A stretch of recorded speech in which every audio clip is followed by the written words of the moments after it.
Ce journal vous est offert par le FPI, Fonds de promotion de l'industrie, votre partenaire privilégié pour la réussite de vos projets.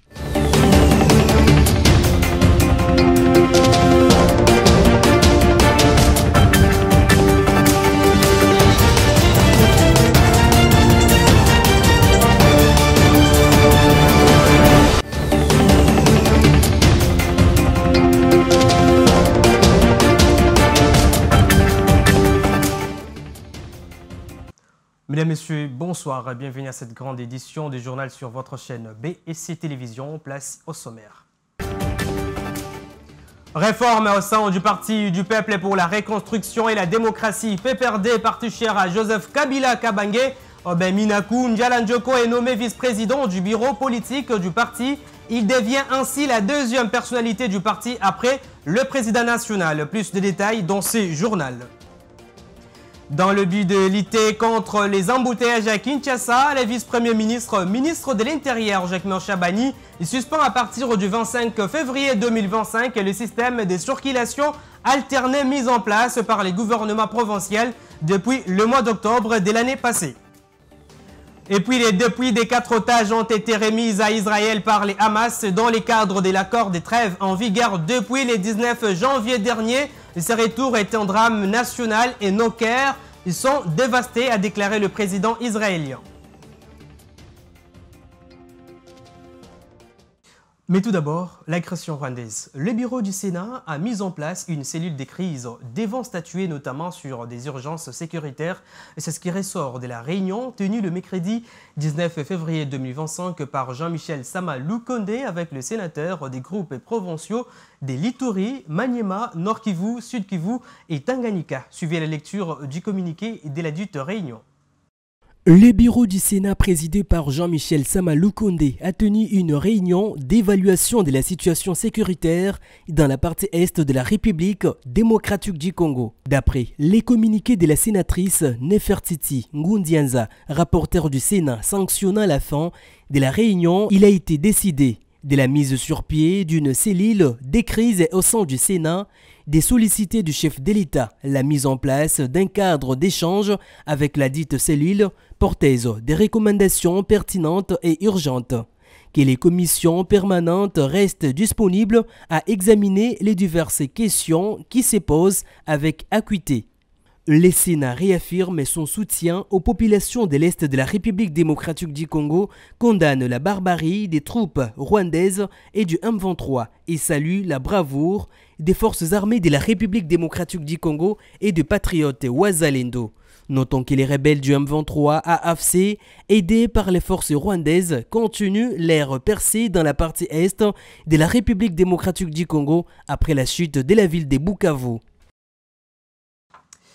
Et puis le président de la Chambre haute du Parlement congolais, Jean-Michel Sama Lukonde, a également reçu le même mercredi l'ambassadrice des États-Unis d'Amérique, Lucy Tamlin, porteuse d'un message de solidarité et de soutien aux États-Unis d'Amérique au peuple congolais victime de l'agression rwandaise sous couvert des terroristes du M23 AFC. On écoute l'ambassadrice des États-Unis au sortir de l'audience. Merci, je me suis entretenue avec Monsieur le Président du Sénat. En fait, c'était pour faire le point par rapport à les dernières actualités, exprimer notre solidarité avec le peuple congolais et aussi condamnons l'agression rwandaise avec le M23. Nous soutenons fermement l'intégrité territoriale de la RDC. Nous appelons pour un accord de cessez-le-feu, pour un corridor humanitaire pour aider les gens qui sont affectés par la violence. Et pour que tous les partis reviennent aux tables de négociation dans le contexte du processus Luanda et processus Nairobi. En fait, nous avons dit à plusieurs reprises l'importance de la retraite de toutes les forces rwandaises de la territoire congolais et aussi que nous avons l'intention d'utiliser tous nos leviers diplomatiques. Devant les conseils de sécurité de l'Organisation des Nations Unies du mercredi 19 février 2025, la ministre des Affaires étrangères, Coopération internationale et francophonie Thérèse Kaikwamba Wagner continue de pointer du doigt les Rwandais et ses supplétifs du M23 pour la continuité de la détérioration de la situation sécuritaire et humanitaire à l'est de la République démocratique du Congo et insiste sur le fait que ce Conseil de sécurité ait plus de fermeté à l'égard du Rwanda en exigeant un vote public d'une résolution contre Kigali. Suivez. Le président, 3 réunions en moins d'un mois. Aujourd'hui, vous avez tous condamné le Rwanda dans vos discours. Je m'excuse. Tous, sauf les A3, à savoir l'Algérie, la Somalie et la Sierra Leone. Mais il n'y a toujours pas de résolution. Le 26 janvier, j'avais prévenu. Aujourd'hui, ces mots sont réalité.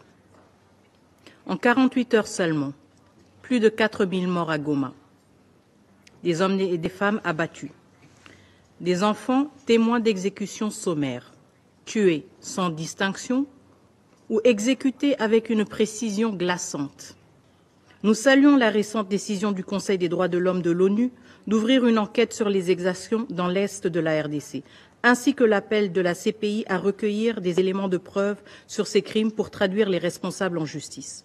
Nous appuyons également la résolution du Parlement européen demandant la suspension de l'accord sur les matières premières entre l'Union européenne et le Rwanda, signé en février 2024, alors que Kigali armait le M23. Mais ce Conseil, toujours inactif, est le seul capable d'empêcher de nouveaux massacres et l'expansion de l'occupation. Il lui revient d'adopter des mesures robustes qui non seulement arrêtent les violences perpétrées par les troupes rwandaises et leurs supplétifs du M23, mais aussi mettent un coup d'arrêt au soutien d'un État membre de l'ONU à un groupe terroriste cherchant à renverser un gouvernement légitime et démocratiquement élu. Aujourd'hui, ce modèle de gouvernance par la peur tente de s'imposer chez nous. Ce n'est pas seulement une guerre pour un territoire, mais une guerre contre notre choix souverain d'un avenir différent. Le M23 et ses soutiens rwandais cherchent à imposer par les armes ce que les urnes ont rejeté. Mais le peuple congolais dit non. Un peuple dont l'âge moyen est de moins de 25 ans, un peuple marqué par la guerre et les promesses ajournées, mais qui refuse la loi des armes. Il veut choisir ses dirigeants dans les urnes et non sous la menace des canons. Il refuse d'être la génération sacrifiée d'une violence imposée de l'extérieur. À travers un communiqué, le ministère des Finances informe les publics de l'ouverture des comptes dédiés au Fonds des solidarités aux forces armées de la République démocratique du Congo en opération dans la partie est du pays afin de faire face à l'agression dont est victime la RDC. Ces comptes intitulés Fonds des solidarités aux forces armées de la République démocratique du Congo FRDC sont ouverts en dollars américains et en francs congolais, respectivement dans les livres de l'UBA et de la Raobank. Cette initiative permet à tous les citoyens, entreprises et organisations d'apporter un soutien à nos forces armées engagées dans la défense de notre nation. Évoluons dans ce journal, les lignes bougent au sein du PPRD, parti cher à Joseph Kabila, et c'est peut-être un signal fort pour les partis du peuple pour la reconstruction et la démocratie. L'ancien chef de l'État et sénateur à vie nomme Aubin Minakou, vice-président de son parti. Emmanuel Ramazani Chedari est reconduit à son poste de secrétaire permanent du parti. Suivez. Le président national du Parti du peuple pour la reconstruction et la démocratie, PPRD, Joseph Kabila Kabange, a nommé Aubin Minakou, ancien président de l'Assemblée nationale, au poste de vice-président du parti, devenant la deuxième personnalité après lui. Par contre, le candidat malheureux à l'élection présidentielle de 2018, Emmanuel Ramazani Chedari, a été reconduit au secrétaire général du parti. Ferdinand Kambere et Lucan Kassongo Menteni vont respectivement assurer les fonctions des secrétaires permanents adjoints. Né le 27 novembre 1964 à Kinshasa, Aubin Minakou Ndjalanjoko incarne la quintessence d'une carrière politique et judiciaire remarquable en République démocratique du Congo. Il a été président de l'Assemblée nationale de 2012 à 2019. Secrétaire général de la majorité présidentielle après la transhumance observée à la rupture de la coalition FCC-Cash, il est l'un des rares cadres qui sont restés fidèles à l'ancien président de la République, Joseph Kabila Kabange.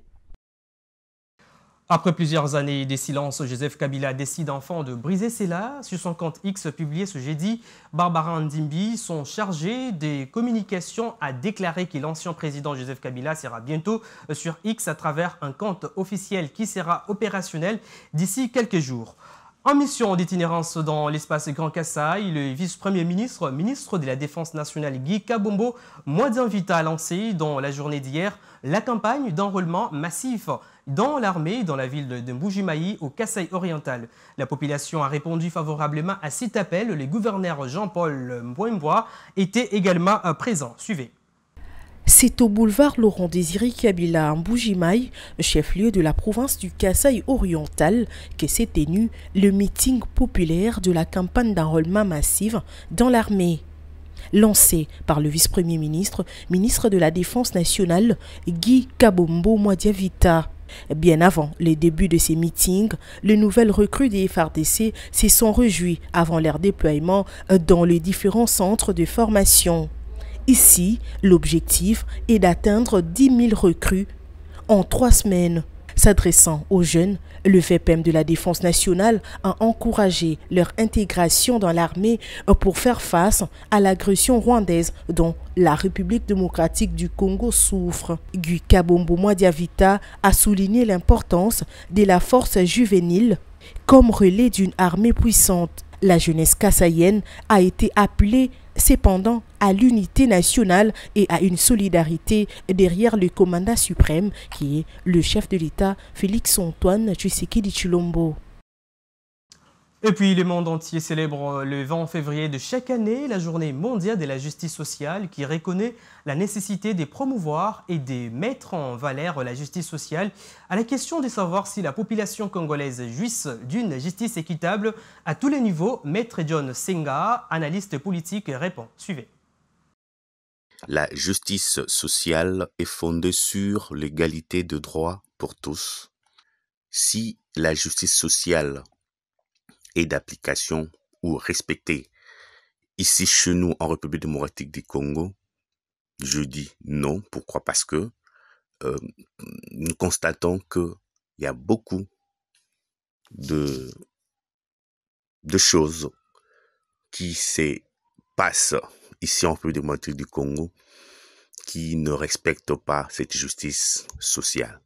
Nous constatons qu'il y a une catégorie de gens, un groupe de gens qui prennent une part des lions au détriment de la population, au détriment des autres.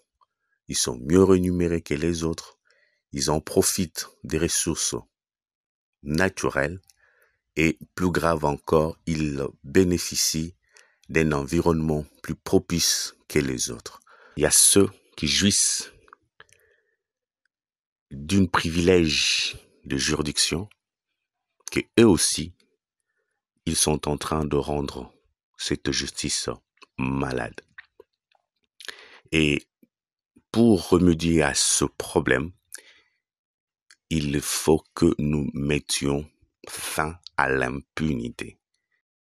Je vais l'annoncer au sommaire de ce journal. Le vice-premier ministre, ministre de l'Intérieur Jacquemain Chabani a réuni autour d'une table les gouverneurs de la ville de Kinshasa, Daniel Bumba Lubaki, le ministre des Transports Jean-Pierre Bemba, les commissaires divisionnaires adjoints, le général Blaise Kilimbalimba et autres pour annoncer la suspension de la mesure des circulations alternées à partir du 25 février 2025 après une évaluation approfondie. À ce sujet, nos reporters sont descendus sur terrain ce matin pour recueillir les avis des différents conducteurs sur ce qu'a été l'apport de cette mesure dans la ville province de Kinshasa. Reportage signé Patricia Bomolo et Abel Kassongo.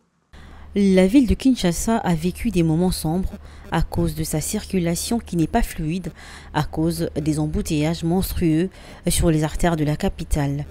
Comme vous le savez tous, le gouvernement avait pris la disposition pensant résoudre le problème des embouteillages en instaurant le système de la circulation alternée sur quelques grandes avenues.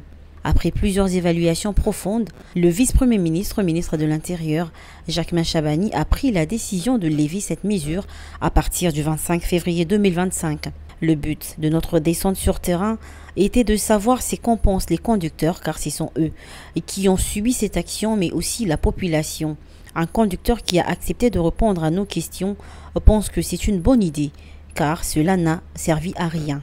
Quelle stratégie est-ce que mais simbagité ninge simbagité c'est qu'il fallait ba lever mais bango ba memi ngo c'est-à-dire ba sundoli biso bongo et créer embouteillage plus que par rapport à tout ça qui bosso et même qui changement na bandeko bazandeti na banzela mai bayaka na tongo na banzelo bayaka nzela ya nguma ndeseleki moi changement na tongo mais et porter atteint implicité. À en croire un autre conducteur, il y a plusieurs moyens à utiliser pour régler la situation des embouteillages à Kinshasa sans passer par le système à sens unique. Bon, normalement, il faut pas l'ongolango parce que ça crée un embouteillage sur les cas d'un accident. Et ça, système, bah roulage, bah ça, bah gens. Il faut pas dans chaque poste, bah réguliser mais tout cas et que ça problème té bah yoka et si qu'a fait zali, bah ça on a besoin de surveiller. Mais au moment roulage ça té, oh ya côté boy embouteillage côté. Embouteillage ezali ba roulage yami balé biso ba chauffeur ezali ba chauffeur sous abo mitu esalakate pona nini ba bike no so ba kange akopesa kanyaka fallait ba kangae aja de gérer dans wana ake futa na banque pour akosala sauter so ba respecter code de la route embouteillage ça qui ça. Visiblement, cette mesure avait aggravé la situation au lieu d'apporter des changements. Le gouvernement devra penser à un autre système qui pourra réellement apporter une solution visible et durable, car la ville comprend des grandes artères qui ont plusieurs bandes actuellement.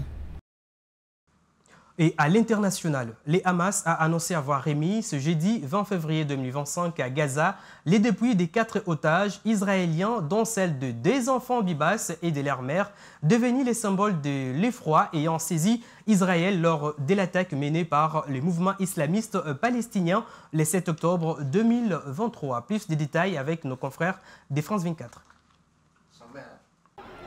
Sous la pluie de Khan Younes, des combattants du Hamas mettent en scène la remise de 4 dépouilles. Un à un, les cercueils sont chargés dans les voitures de la Croix-Rouge.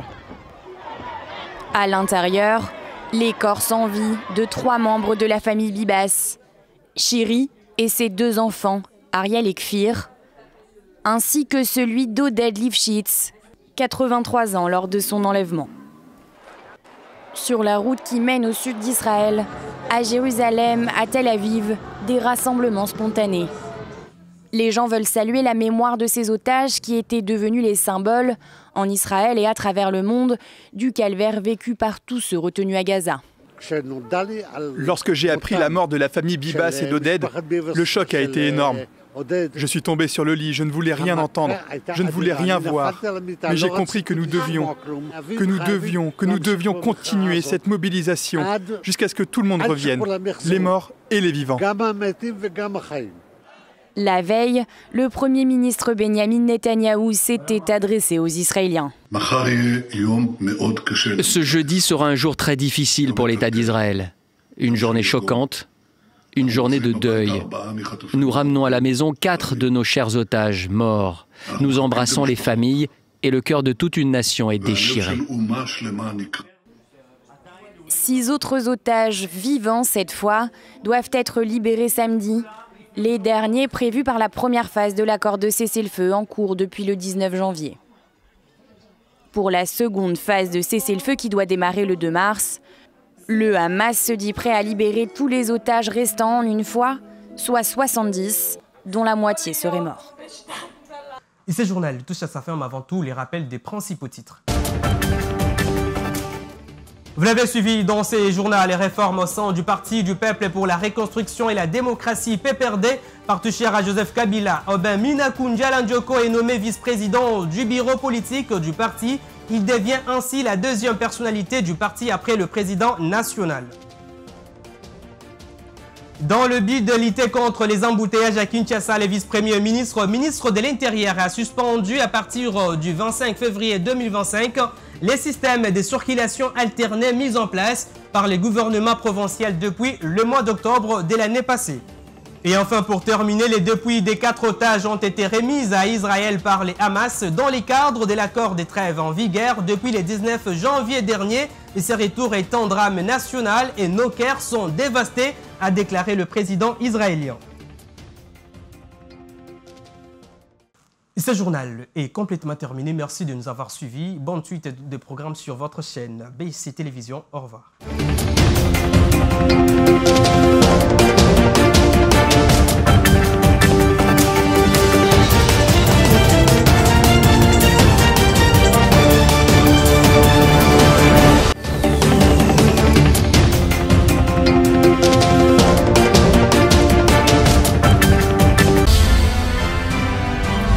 Ce journal vous a été offert par le FPI, Fonds des promotions de l'industrie, votre partenaire privilégié pour la réussite de vos projets.